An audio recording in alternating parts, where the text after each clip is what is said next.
A ambição e gratidão andam juntas todos os dias. Ao mesmo tempo que eu desejo, eu também já agradeço pelo que eu tenho. Não tem problema nenhum. O problema é a ganância. Essa tem que ser banida da nossa vida. É quando eu faço só para mim, eu quero ganhar, não importa quem vai ser ferido com isso, não importa se eu vou quebrar algum valor ou princípio com isso.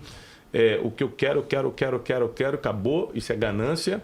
Ou seja, eu abro mão de tudo que Deus está me pedindo, que minha família espera de mim, eu abro mão de tudo isso, porque eu quero isso aqui, ganância. Então, isso tem que ser banido da nossa vida. A ambição dentro dos meus princípios e valores, do amor, meu amor familiar, eu posso conquistar mais, para ajudar mais pessoas. E, ao mesmo tempo, eu sou grato por tudo que eu tenho até aqui. Então, anda junto sempre. Essa crise de quero mais e estou satisfeito, quero mais e estou satisfeito é absolutamente normal e é o nosso dia a dia.